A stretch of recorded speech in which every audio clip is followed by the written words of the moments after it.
What's up, everybody? Welcome to Chat. Something's going on with my browser. I appreciate everyone taking the time to watch this show. We got a funny one for you guys. Hope everyone's having a great day. Hey, Marta, how are you? The Bronx, what's going on? Damn, for some reason my browser won't let me on the video. I don't know what's going on here. But I got a funny video for you guys today. We're still going to get it done. You already know. We're going to do what we can with what we got. Oh.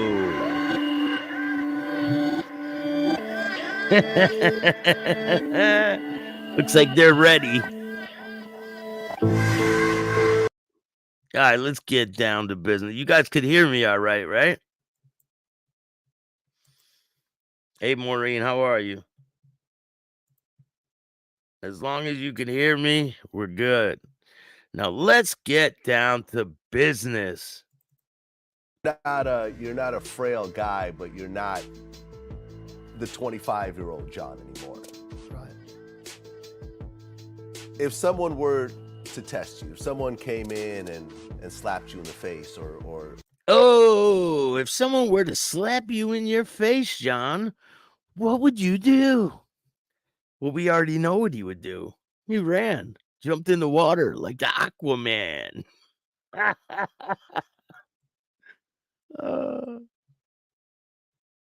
or disrespected you in a certain type of way, how would you react these days? Yeah, John, how would you react these days, given you're not a gangster? How would you react? Just curious. I know you got all your gangster buddies that stick up for you, but they are all irrelevant too. So let's see what his answer is. Well, if somebody's going to put their hands on me physically, of course I'm going to fight. I mean, listen, I'm going to tell you the same thing we talked about at the beginning of this. I'm not saying I'm going to beat everybody in world 57 years old, but I'll fight. And, you know, and the idea is I will protect myself. If somebody comes after me with a weapon. Just curious, is there an R in idea? Is there an R in idea? Hey, Nikki the Barber, what's up, Vegas Pete? Shout out to everyone that takes the time to watch this show. I appreciate all you guys. A lot of great interviews on the way. Got some big ones dropping. I guess they're going to have to find out if I can take that weapon and do something back to them with that weapon. So now his plan is if he gets into an altercation, he's going to take their weapon and do something back to them with their own weapon. Well, there's some guys that want to see you in the Bronx there, Johnny. There are some guys that want to have a little boxing sparring match with you in the Bronx. And that offer has been there for like over a year. So whenever you're ready, Johnny. Interview last night was excellent. Thank you. Part 2 will be dropping probably tonight. But I do have a lot of great interviews with some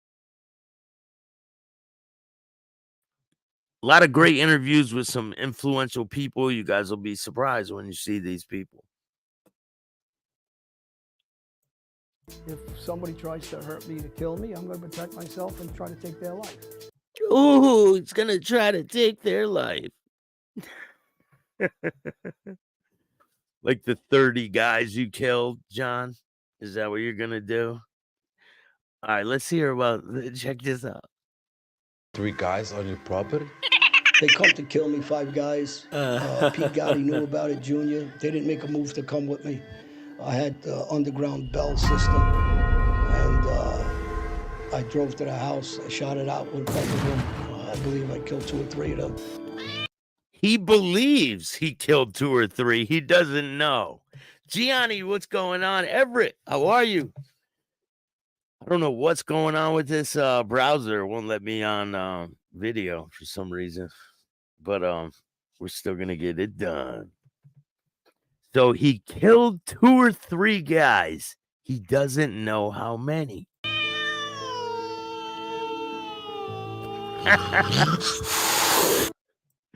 Oh shit. Let's listen to that again. You shot 2 or 3 guys on your property? Yeah, I saw Dom on Vlad. He's a douchebag. He is. He really is. Cornball Dom. Surprised he didn't bust the freestyle on Vlad. Dom's mad I beat him. I beat you, Dom. Beat you. You shot 2 or 3 guys on your property? On your property? Shot 2 or 3 guys on your property? You shot 2 or 3 guys on your property? They come to kill me, 5 guys.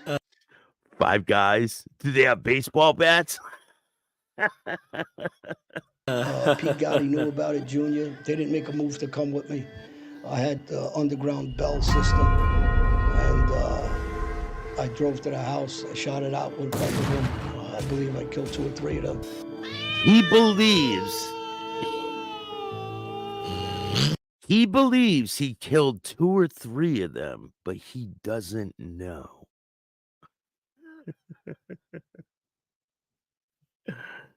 Oh man. Where are the bodies, John? Give us some more information so we can verify that story. Bullshit story you told. But I'm not going out looking for that anymore. Those days are gone. Because before, if somebody would have talked about me or even murmured hurting me or trying to kill me or something. Yeah, you get your fucking ass kicked. That's why you ain't gonna approach it no more. I would be the first guy through that door. And anybody that knows me knows I went through a lot of people's doors. And, I don't care if they got guns in the house. I don't care if there's 10 guys. He don't care if they got guns in the house or there's 10 guys. He's coming through the front door. Oh man. This guy's pretty he is Rambo in the flesh. Just went through all the shootings I did alone, all the baseball bat beatings I did alone. I'm not like these weak guys that need 20 guys to sit and justify what I do physically or, you know. Then why do you brag about it all day, John? Huh? If you don't need to justify what you've done, why do you brag about all the shit you've done? Allegedly, because I don't think you did any of that. I think you had a couple, maybe you baseball batted a few. But I think you were completely full of shit. And the offer still stands, John. You want to come up here and debate me? Whenever you're ready, John. It's only weak guys that need all these guys. I need 100 guys to stand strong. I just need myself to stand strong. I've been strong my whole life. So nothing's going to change that. I'm not going to fall weak for that. Hey, Bird, what's up? How are you? Nate, what's going on? He'll go right through the front door. Too funny. Well, you still live in New York. You still live in New York. Watch this bullshit, because he don't live in New York. He's a fucking liar. He does not live in New York. Yes, I still live in New York. No, you don't. You're a fucking liar. Why'd he hesitate so long to fucking answer that question? Because he's lying. Fall weak for that. Well, you still live in New York. Yes, I still live in New York. I also live in Jersey. No, you live in Jersey in the fucking woods. You're a fucking liar. Do you ever run into any of your old enemies or associates and so forth? Sure I do. And listen, the funny part is I probably ran into about 30 guys over the last 8-9 years. There's still 30 left alive that you didn't kill, John? And 28 of them say hello. So, you know, but they don't want everybody else to know they're saying hello. And the other 2 will go the other way. And, you know, I had 1 or 2 incidents since I came home. And same. You know, only cowards come with 10 guys and 20 guys and 5 guys. I don't see anybody stepping to me one-on-one. Well, there's plenty that want to. I don't know if you're aware, John. There's some people that want to see you in the Bronx at a gym. And they offered to box you, little sparring match. And you've totally disregarded it. So who's the coward? When I see that, I'll let you know about them, but I'm not worried about it. It's not like getting punched in the face is a big deal. I've been boxing in the ring my whole life. And then you got your little girl fan club. Your little girl fan club with pom-poms that cheer you on, that want to stick up for you. Because you can't do it for yourself. And fuck them too. How about that? And you know what I've been through, stabbed up and battered and every other thing and shot. So what's the big deal? It's part of our life. But getting hit is laughable. I've been getting hit since I'm a little kid. That doesn't do anything. Respecting guys, I got respect for a lot of tough guys that are out there. I know who they are. And I'm not talking about just guys that are friendly. What I'm talking about guys that are my enemy. I'll respect them if they're legitimate. But most of these guys that I know of, what I'm talking about, are just powder sellers. Guys Yeah. Yeah, just like yourself, huh? that move a little drugs, a little powder, little pills, and they talk to themselves about being a gangster when they never touched a handgun in their life or don't know what it is to be shot or stabbed up or battered or any of the things that come with the life. John is such a storyteller. It's quite funny. I think it's hilarious. Did he say a punch in the face isn't a big deal? Really? Why did he jump in the river and go for that swim? I know. I'm just curious about that too. Why would he jump in the river and take a dive? It's kind of weird, right? I think I have that video where he explains that. I mean, I just had an incident recently at Could this be the incident you're talking about?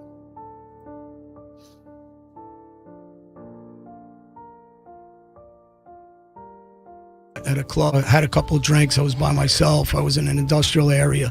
And you have guys that are Albanian trying to help, but they're weak guys. Yeah. What? Listen, Albanians are far from weak, especially the guys who didn't cooperate like you. You wanted to be Italian your whole life. Now you're calling Albanians weak? Come on, John. Not very bright. Yeah. I mean, a guy took a shot at me, went to point. You know, he hit me, he punched me on the blind side. First of all, the kid can't even hit. I mean, he should be able to knock me out. And, you know, he didn't move me. And, you know, the next thing is somebody said to me, well, why didn't I go outside and finish fighting? And they showed up with 8 or 10 guys. Or whatever. Yeah. I thought you said you didn't care if it was 10 guys. You'd walk right through the front of the door, even if they had guns. So now it's a different story, huh? He got his teeth knocked out by a Brazilian prison guard in jail for talking back. I'm sure he did. So I said I didn't have my Superman cape on that day. So I took a dive into the water and, you know, I said I had my Aquaman suit on. So I made a joke of, I came in the club. I'm going to walk out the club. Right. You caught me off guard a little bit because I don't really drink and get sloppy. I was drinking. I was alone. Wait, did he just say, did you hear what he just said? I came in the club. I'm leaving the club. But he jumped in the water. So I don't understand. This guy is a walking contradiction. It's pretty crazy.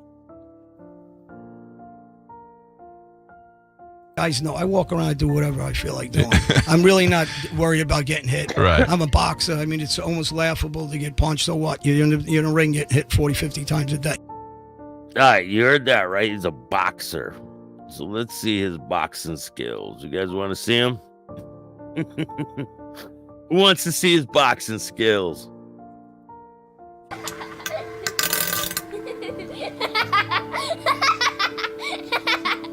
Don't joke.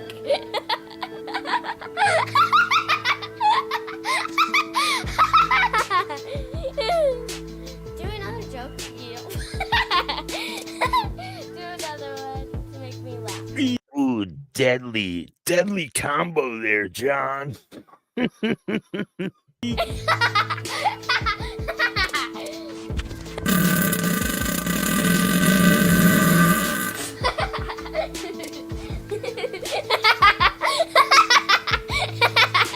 Don't joke.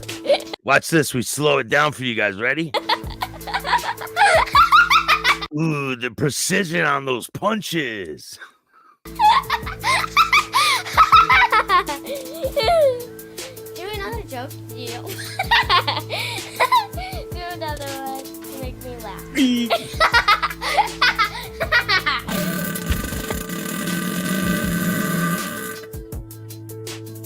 I never got caught with a drug. I never got caught with a bullet. I never got caught with marijuana, a joint. Cooperator, I was a rat. Oh, he admitted it. Cooperator, and he was a rat.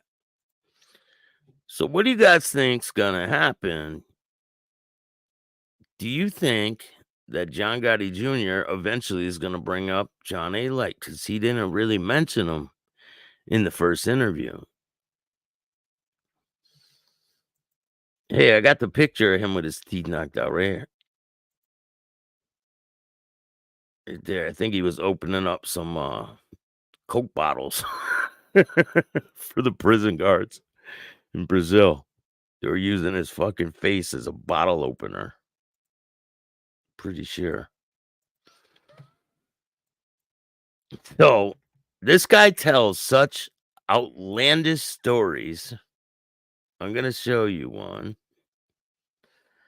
where he says, so everyone's seen the one where he says that his father brought him up to be a trained killer. And then there's another one where he said that his dad didn't want him in the street. Then there's another one where he says that his father brung him up to be a professional ball player. This guy just can't get his fucking story straight. Let's check it out. Neighborhood, we had an area called the Dome. It was up in the park. It was something you would see out of people say, well, your father was nuts for what he taught you. He didn't teach you schooling. My father taught me what he understood was the best way to survive. He did it out of love. He didn't do it out of trying to develop me to be into a gangster. He tried to develop me to be a pro ball player. And at the same time, Wait, so he tried to develop you into being a pro ball player, but instead he trained you to be Rambo? What the fuck? It just doesn't make any sense. John Wick Eleto. Baseball bat, Johnny. Dissolving bodies. Right, John? This was the reality, John. Okay? This was the reality. You had some sleepovers with John Jr., and that's it. he developed me into a killing machine without realizing what he A killing machine. First blood. Developed him into a killing machine. Wow, this guy's very dangerous. Watch out. was doing to me.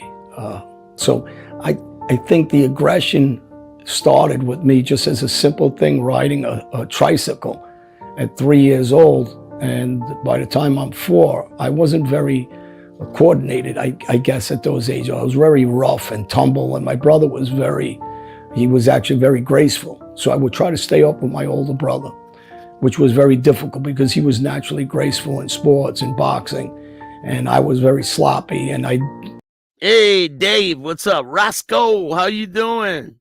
And let me just say something for the record, right? Greg Scarpa Jr., he did an interview with John A. Light. He lied. He straight up lied in that interview. And I'm going to show you how he lied. I have an interview that dropped on Patreon. Go check it out. It explains everything. How he lied, what the person thinks, the reason for him to lie, all of it. It's pretty revealing. You guys will be surprised if you see that interview. Here, I'll drop the link for the Patreon. Make sure you go check it out. Tons of good content on the way. If Gotti was talks about Aliar, he just gives him promotion. That's 100%. Nate, what's going on? We got a lot of people in the house. Shout out to everyone for watching. I appreciate you. Something's going on with StreamYard. It's been glitching lately for a lot of people. A lot of people haven't been able to do shows. Shout out to Craig Gatto. He had a problem with it too, I seen. A lot of people been calling me, telling me that they have a problem with StreamYard recently.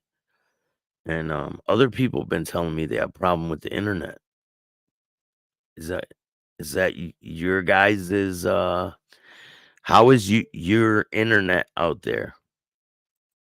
Somebody asked me to do something and go around a curve with my bike. I'd just go through it. I'd go through the bushes. I'd fall.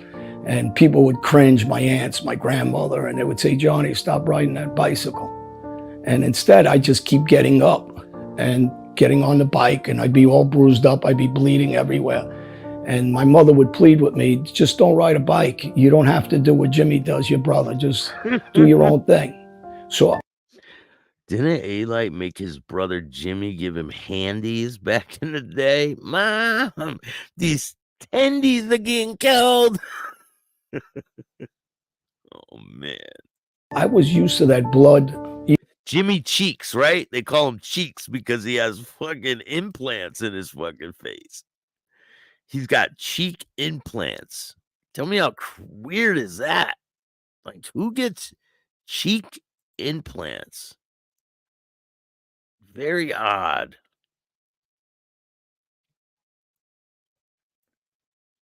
Even riding a bicycle, I was used to the pain, and I started embracing it. The more that people said how tough I was, the more I played up to that. Embrace the pain, Johnny. Embrace it. Even as a child, the more my father put me in the ring with my brother and he beat me up, the more I wanted to go in the ring and get beat up and show how tough I was. It wasn't necessarily. Yes, I do have extra content on Patreon. I got stuff you cannot see here. There's stuff on Patreon you cannot see on YouTube. More graphic videos. A lot of good stuff on Patreon. Go check it out. I drop videos every couple of days over there. About winning. It was about showing that I could take it. And as the years went on. And it's like $3 a month. So there's 3 different memberships on Patreon. One's $3, one's $5, and one's $50. If you get the $50 one, you get all kinds of shit. But the $3 and the $5 one are definitely worth it. I just got more aggressive. And I started running around the streets. And my friends were very, very aggressive guys. I come from a neighborhood where guys were getting locked up at 11, 12 years old. And all my friends were killers. And see, he changes his stories so much that he said on other interviews, which I have, that his friends were the one that were doing all this shit. He wasn't. And then there's other interviews where he says that he started doing all this shit at a young age. Baseball batting people. So this guy just can't get his stories together. That's all they are, is stories. They were shooting guys, stabbing guys. They were in reform schools. They were in juvie, Spofford, drug rehabs at young ages. My friends were on a David Susskind show at 12 years old for violence and drugs. I wasn't really to that level at that time. So it was surprising. See, he wasn't at that level at that time. Watch it change. For people to see as I kept aging that I was getting more and more violent, and I started slowly passing my friends as far as becoming that person that people really didn't think I was. But what they didn't see was the training that went behind it. At 3 years old, my father would have me down the basement doing 5 push-ups. All right, you guys ready for this shit? You can't make this up. Like, you can't make this up. Listen close. At 5 years old, I was down a basement doing 25 and 30 push-ups a set. At 5 years old, I was running a couple miles. I'd go to the track with my father, and I'd have to follow him while he was. Who believes this shit? Huh? 5 years old, he's doing 30 push-ups. Anyone believe this shit? How tough I was. It wasn't necessarily about winning. It was about showing that I could take it. And as the years went on, I just got more aggressive. And I started running around the streets. And my friends were very, very aggressive guys. I come from a neighborhood where guys were getting locked up at 11, 12 years old, and all my friends were killers. And they were shooting guys, stabbing guys. They were in reform schools. They were in juvie, Spofford, drug rehabs at young ages. My friends were on a David Susskind show at 12 years old for violence and drugs. All right, listen close, because this gets pretty cringy.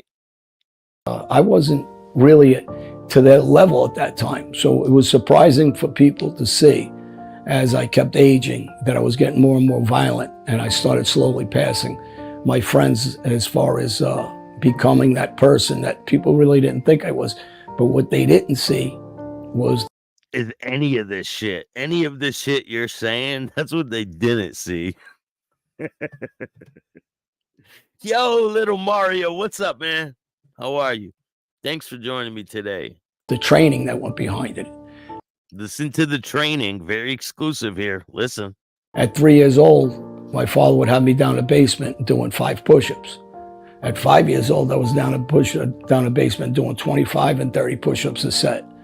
Doing 30 push-ups at 5 years old. How many people believe this fucking horse shit? Anyone? Anyone? This is what you're doing at 5 years old. You're not doing 30 fucking push-ups. Come on. At 5 years old, I was running a couple miles. I'd go to the track with my father, and I'd have to follow him while he was running because he was a boxer. And I started running by 10 years old. I'm running 10 miles myself. Dun, dun, dun, dun, dun, dun, dun,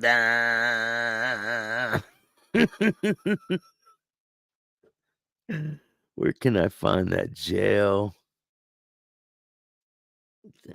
What thing are you talking about? Where can I find that jail?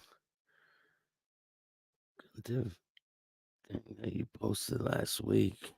I don't even know what you're talking about. And I was in extremely good shape, so I was sitting in a boxing ring. He's sitting in a boxing ring. So this makes him a professional now.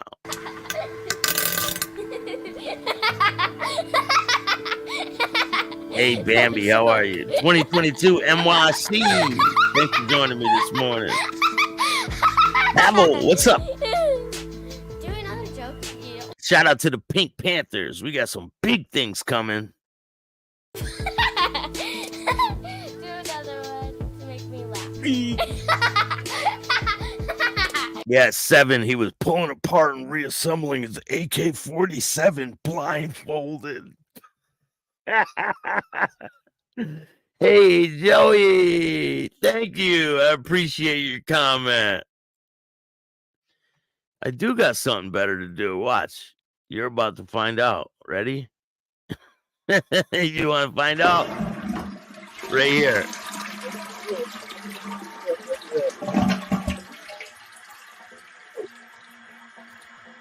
Have a great day there, Joey.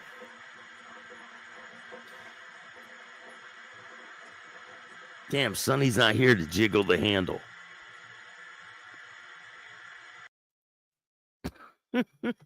He said, you don't got nothing better to do than what? Expose your friend? He's a big boy. He can fucking defend himself, right?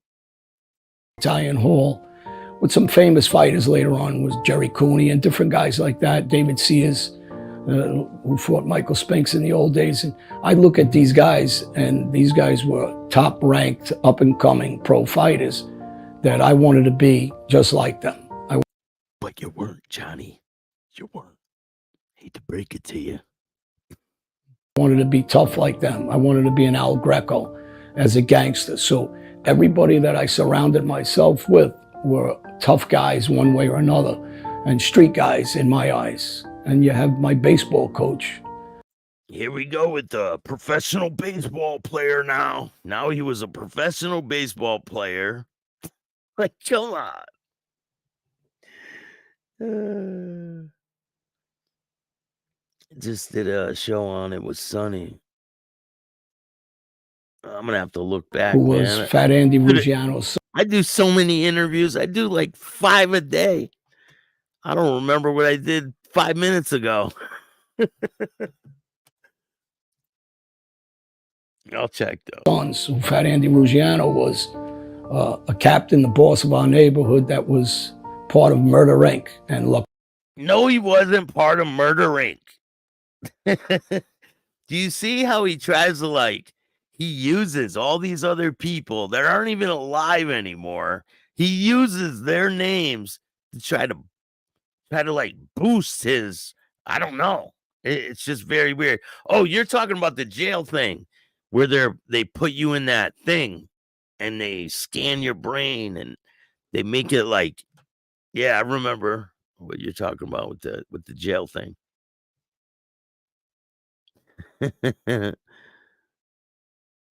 Hey, Tommy. Luciano and Albert Anastasia was his guy. So Albert Hey, I didn't sanction that flush. Hey, you know he's watching. Anastasia straightened out Fat Andy Ruggiano, made him a made guy in 1954, I believe. And then you met him, right? Right when you came out of the womb, huh? This is my grandfather figure. This is my baseball coach's father. And this is a guy that starts really opening my eyes to the next level of becoming a killer. A killer? Did he say killer? So I guess. He's fucking fishing for some stories right here. He's like, let me, it's a Gambino family hitman. I slept over at John's house about 4 times. And, the fuck out of here.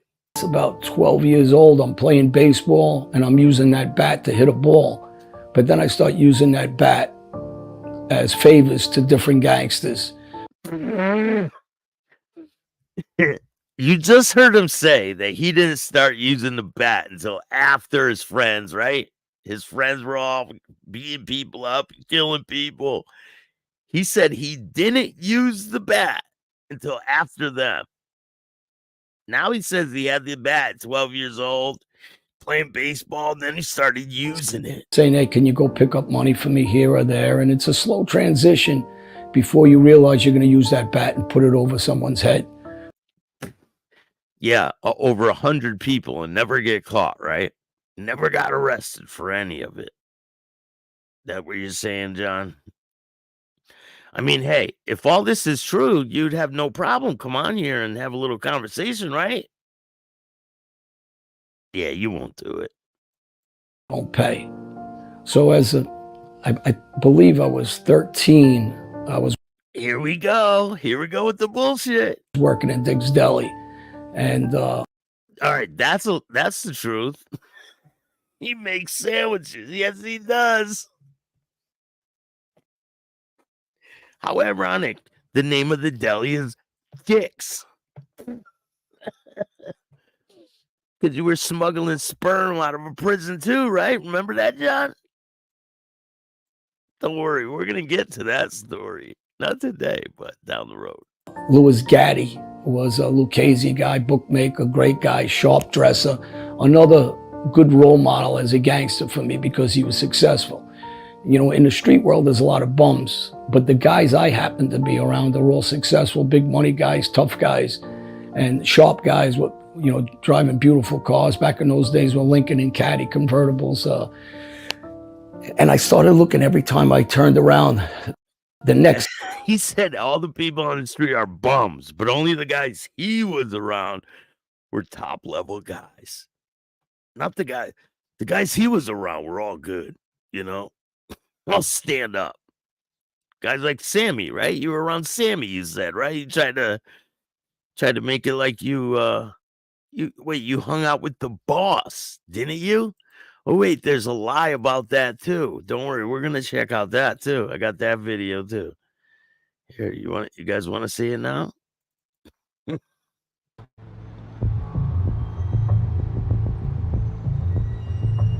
I was being asked to be John Gotti's hitman. Oh my God!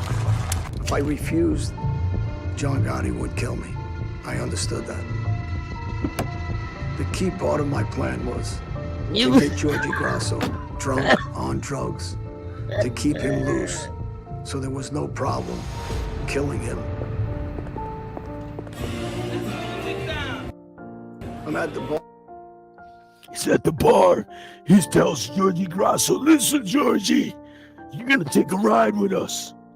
Well, I'm gonna leave earlier and just have one shot. It ain't gonna kill you. Have a shot. It ain't gonna kill you, but I am.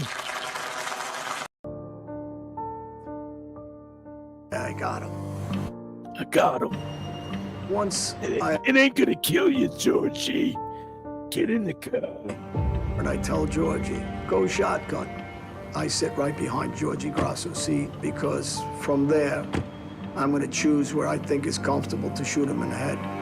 This is the same story that fucking Sammy had with the other guy. Does anybody remember that story? Ego problem?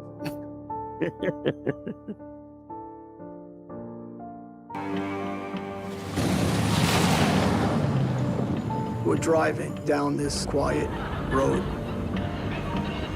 Yeah, he did And it he's here on laughing, and Tony I'm laughing. Spilotro back in the day. As we're having that banter, somewhere in the back He was of your 6 years conscience old. is saying, am I gonna do this really? Am I gonna take this guy's life? That's exactly what Sammy said when he did that interview, right? The same exact way Sammy Gravano explained his first murder in the car when he shoots the dude in the back of the head. This is the same way John A-Light explains his story. How incredible that it was the same, right? And then the other side of me is saying, you promised. You don't obey this order. Somebody I trust is gonna kill me too. And I'm nervous. Can I really do this? And you're scared. Don't forget you're scared. This never happened. I put one into the chamber. Do it. And he didn't hear you rack the gun, right? He didn't hear you rack the gun right in the back seat. Don't do it. Just do it. He's gonna get killed one way or another. Do it, John. Do it. I'm not getting killed for this guy. Then do it. Sammy's got your back. Just do it, John. I finally picked up the gun. I stuck it around the headrest. Wait, Sammy did the same thing. Same exact. That's crazy.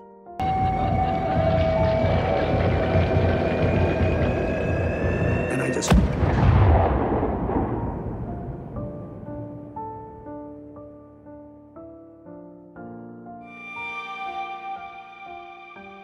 Hey, Louie. Nobody said anything. Got another one, folks. It kind of really hit me.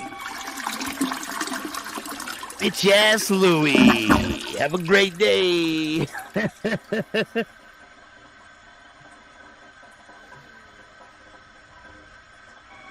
Wow, this guy's gone.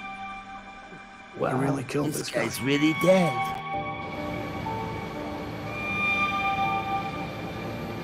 As I look back on it, that was the biggest mistake I ever made. Hey, where'd Louie go? Louie? Louie? Where'd you go, Louie? Oh, too bad, Louie. Had to take you out just like Johnny did. In my life. You just killed yourself with that bullet, although you're not in the ground. You just destroyed your life. Another thing, Louis, you won't do nothing. I will be in New York City next week. I'll be going live from Manhattan. Big things in the works. Looking at that baseball player, that actor, and I'm looking at that next gangster. And that next gangster is always opening my eyes to a future in the street. Not a petty street guy, but a guy that understood, hey, you can get out of this hood, but you have to be intelligent. You can get out of this hood, John, but you gotta be intelligent and not be around all the druggies and the flunkies of the world. So you were never around any of those types of people, huh, John? You're just around top level guys. So hold on, there's a story. John, please. There's a story I wanted to show you guys. You can be a killer or a tough guy, but you have to be intelligent. Any dummy can go put a bat across somebody's head, but you got to know when to do it. You got to know how to get away with it, and you have to have the balls to be able to do it alone, not with 10 guys and 5 guys. So we get some 911 taxes on our beepers back in the... Wait, did he just say you got to do it alone? But he was just with a car full of people, right? So I don't get it. Very odd.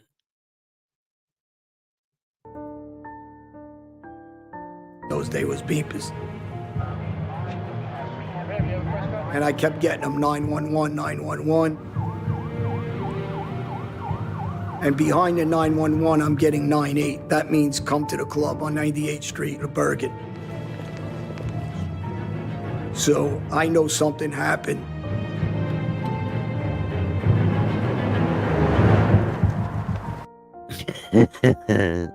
This is too funny. It's all over the news. It's flashed everywhere. That Paul Castellano was hit in front of Sparks Steakhouse.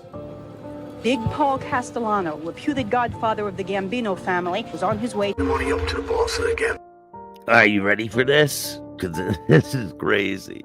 So allegedly, this is the first time that John Aliar ever meets John Sr. Gambino family. John Gotti, the boss of all bosses, the head of the mafia. Gotti heard that I was a big earner for the family. He heard of Aliar. We got a big earner from the family, John. We're gonna bring him in, all right? This is the first time you're gonna meet him, but we're gonna take him in. And now he wanted to see me. I knew this was it for me. I was moving up the ladder to the top. I knew I couldn't get any higher than John Gotti.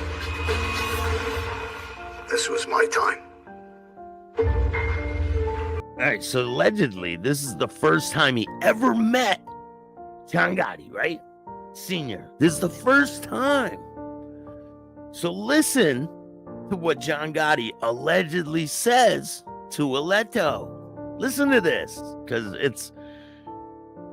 Would you talk to someone like this the first time you meet him? Listen to this. The first time I see John Gotti, I look at him with respect, fear, intimidation. He looks in my eyes and he said, will you be loyal to this family above anything else in your life? Are you willing to give your life for me and my family? I said, I can do that. He said, you never, ever talk about anything we discuss here? And I said, 100%.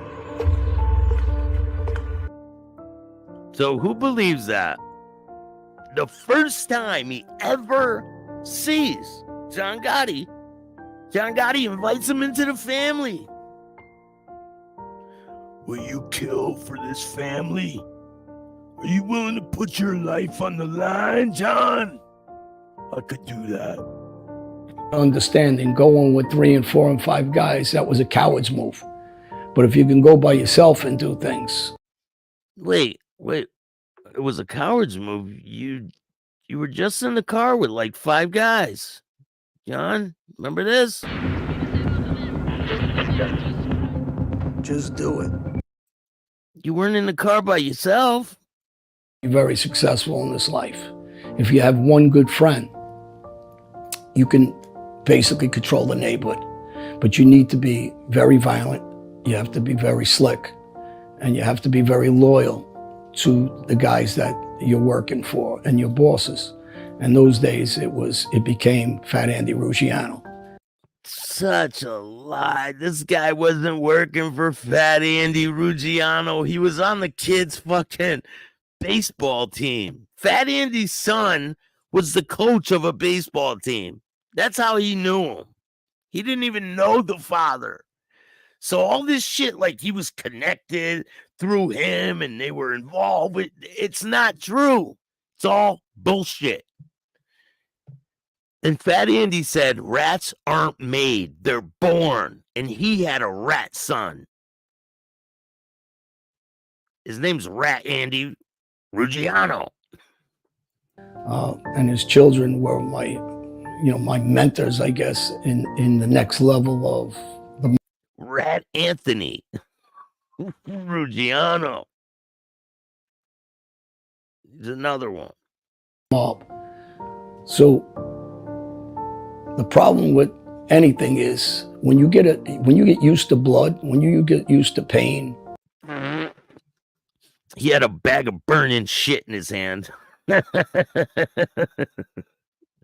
how he got made. Bag of burning dog shit. When you get used to a simple thing of putting a bat across someone's head, and there is no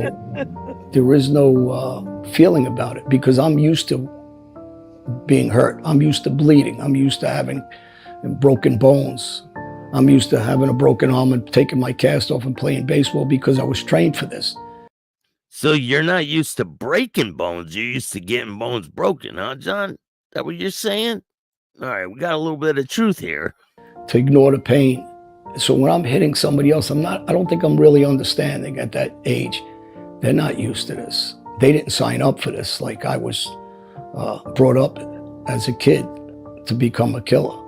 They were just regular people that went in a little over their head. They weren't training for this. They didn't expect to get a bat across their head because they were degenerate gamblers or this. They weren't 5 years old doing 30 push-ups, right, John? 30 push-ups at 5 years. Go tell a 5-year-old right now to go do 30 push-ups. Tell them to do 1. See how many you get out of them.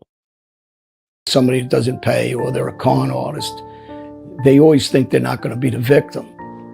And I was trained to make the next guy the victim.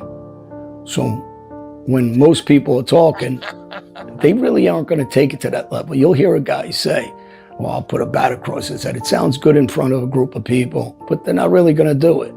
And as a young guy, I happened to be around guys like Al Greco. When he said he's going to put a bat across your head, he was doing it.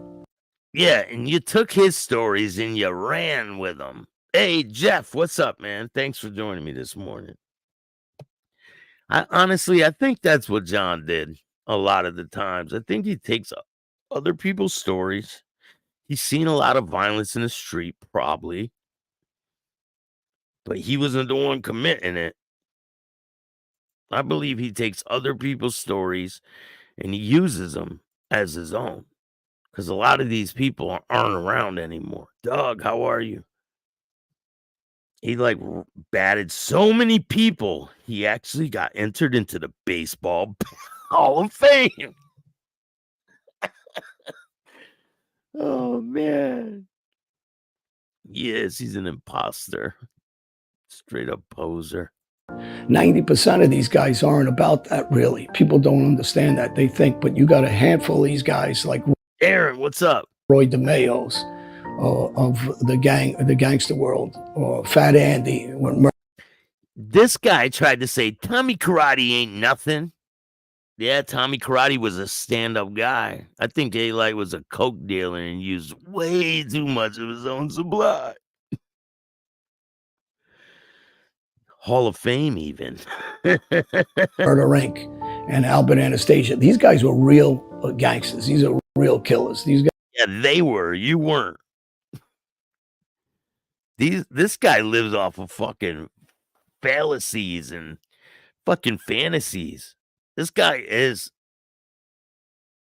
Rambo in the flesh. When this was the truth, John, the fuck out of here. Remember? And you tried to talk to Sammy Gravano one time, and Gotti Sr. said, "Don't fucking talk to him. The fuck is wrong with you?" Think he gave you a half crack, too. Right in the mouth. Guys are guys that were very quiet, didn't say much, but their reaction and their action was violence. So as I started adapting to all my teachers, because that's really what they are, they're professors of a world that, especially back in the day, was very low key and quiet. Real gangsters don't talk, Don. So if any of this was fucking true, you got a lot of people fooled, John. Because if any of this was true, your ass would be in prison. You shot this one, you killed this one, you went into a club and shot this guy, sat down, had a drink, shot the bartender. Like so much bullshit. See right through your bullshit. Remember, the invitation's always there, John. You can come on here and confront me if you think I'm telling bullshit stories like you do. Like I'm down for a debate. Shit, we could do it in person. I'll meet you in the Bronx. Except for the violent part. They taught me in those days to be very aggressive with your violence. And sometimes they taught me aggressive. to do it Be aggressive. Be aggressive. 30 push-ups, John. 5 years old. Drop and give me 30. publicly. So when I hurt somebody, a lot of times I did it purposely where crowds would see and they'd understand this face, remember it. And no one told on you? No, because it never happened. That's my wallet. This is the way I'm going to make money. This is the way I'm going to control this neighborhood. This is the way I'm going to control the drug trade and any other thing I wanted to control. So when somebody did something or disrespected me, meet me in Queens and Woodhaven. Meet me in Queens, John. I don't think he's allowed there. I don't think he's allowed in the Bronx either. I don't think he's allowed anywhere in New York City. Probably Manhattan. Probably Grand Central like Dominic does. It's his city because he's still gangster at heart. Remember that one? Too funny. These guys are out of their minds. Organization, my guys, I was very violent. I would be swift about it. I walk into a nightclub and example, I walked into a nightclub called Kickers on Metropolitan Avenue. Here we go. Back in the 80s. And we warned the bouncers that from now on, you guys are going to be unionized. There is no more going to work without going through us. All right, so listen to this. This is a straight up fallacy story.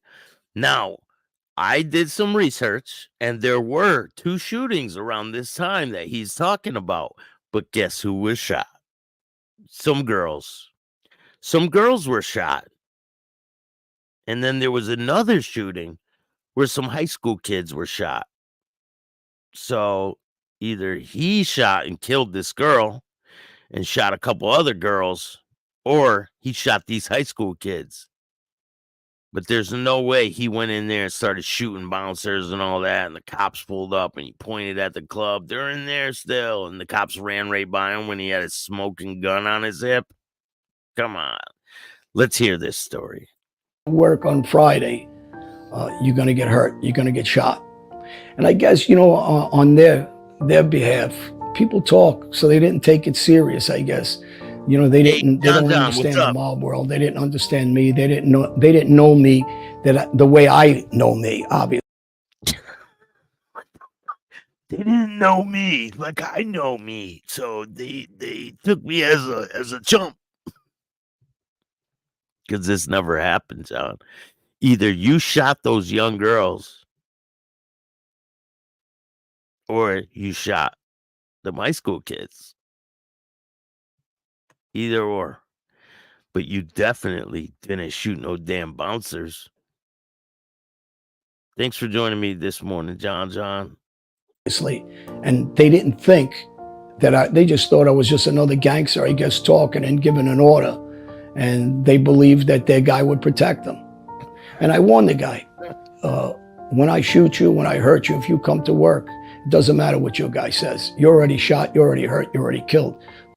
You're already killed, so, I shot him and killed him, but he lived.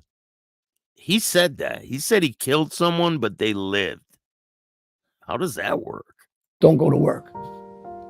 So I get a phone call, and I'm home sleeping, and I hear they're all at work. It's Friday night, the music's pumping, everybody's drinking.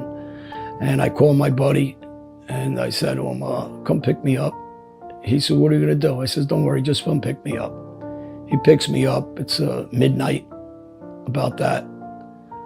We get in the car, I load up a couple of guns, I got 2 guns. I used to like to take a revolver always. I didn't like automatics because an automatic jammed on me once before. So I always had that belief that the automatic. All right, so listen, you hear what he just said, right? He just said he liked to take a revolver.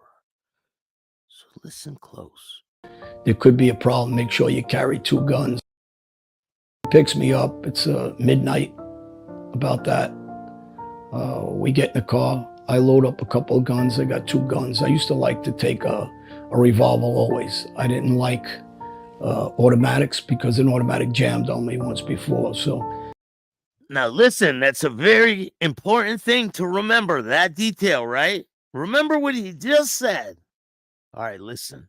I always had that belief that the automatic, there could be a problem, make sure you carry 2 guns. I actually carried 3. I would carry an automatic, so I had the extra shots. I'd carry a revolver, and I would carry a 2-shot Derringer. He just said he didn't like to carry an automatic.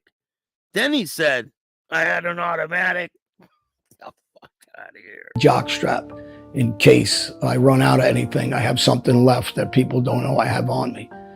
He had it shoved right up his rectum.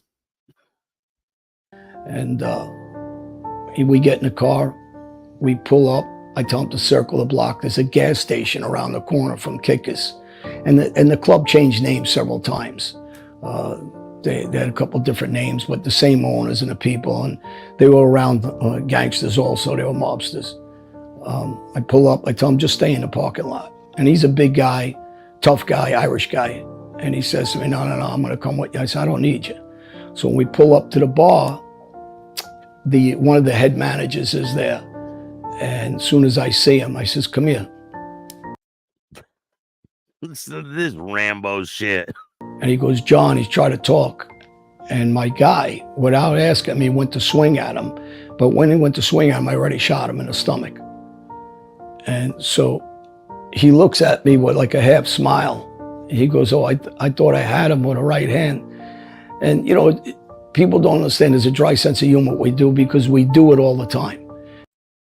So they're laughing with each other as he shoots them.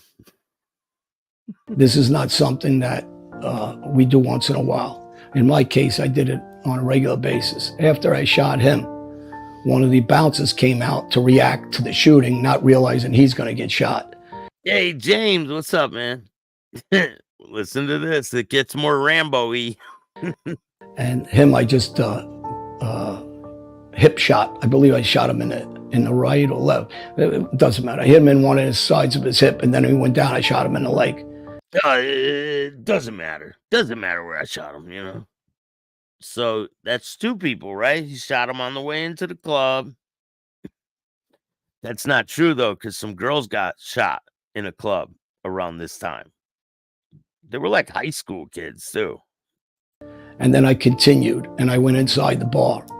And I found 2 other guys that I warned not to come in. One was some sort of manager, and he went to hit me, and my guy went to hit him, and then I shot him. All right, that's number 3, right? And after I finished with him, I looked for one of the owners who went up the back and jumped out a side window. And then I caught the 4th guy by the back door, and I shot him. So there's 4 people laying on the ground bleeding, right? The owner jumps out of a window and runs away. But he don't go and call the cops, and the cops don't come and arrest him, right? So listen to what he says. This is pretty gangster, John. I gotta give it to you. I think he got shot up in the chest area somewhere, and then when he went down, I shot him again. So he shot him in the chest. He doesn't really remember, but he's got 3 other people bleeding on the ground. This is allegedly in Queens. So at Kickers nightclub. So I did some research. I looked up shootings around that time, and there was 2 shootings. One of them was a girl got killed at a club. They never found the person that did it. And then another shooting that happened. A bunch of high school kids were shot at a club. And that's the only 2 shootings that I could find. So either he shot them or this whole story is full of shit. Stats, you think if John Sr. knew he did this shit, he would have whacked him so fast for being associated with the Gambinos? One jumping out a window that led him to 17 dead and 59 wounded, right? Insane. So I shot the 4 guys, and my guy started to run out the door. And I said, Watch this. It gets real gangster. whoa, where you going? Now the whole club, you can imagine, is in disarray. Everybody's running out. Everybody's screaming. The lights come on. The DJ music stops. And I put the gun and I pointed at one of the bartenders. I said, don't go nowhere. And I said, make me a drink. Make me a drink. At that time, I was drinking vodka and cranberry. Now I switch it up to martinis. But at that time, it was vodka and cranberry. And he looked at me like I was insane. And I said, relax. I said, this has nothing to do with you. I ain't going to shoot you. Get me the drink. And I told my friend, sit down. So he's looking at me. He didn't understand. He goes, John, we're going to get pinched. Let's go. I go, relax. Sit down.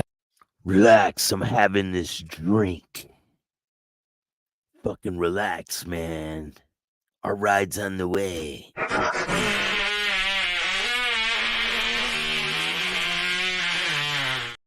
What a Uber? Down. I says, I got to make a statement here. And I wanted them to know that I came there and I'm not worried about anybody, not even law enforcement. And I had that drink and I says, okay. And I didn't. So he took his time having that drink. Watch. Gulp it. I sipped it. I stayed. I sipped the fucking drink while there's 4 bleeding people on the ground. People ran out of the club, and he just sat there and sipped his drink. He's got his 3 guns on him, right? We walked out the door. I put the gun back under my shirt. And as we come there, the police are all pulling up. And you got probably 10 police cars there, ambulance, fire engines, EM. Now, 10 police cars come pulling up, and they don't stop him, right? They let him walk right by. They open up like the Red Sea. They all stand to the side, and he just walks right by them, right? He wants you to believe this shit. Mess, everybody's there.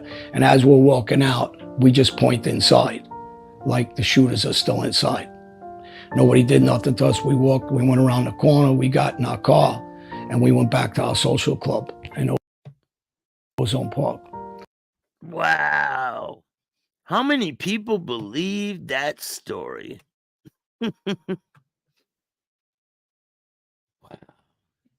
How many people watched the debate last night? The slaughter of Joe Biden. That was pretty cringy. But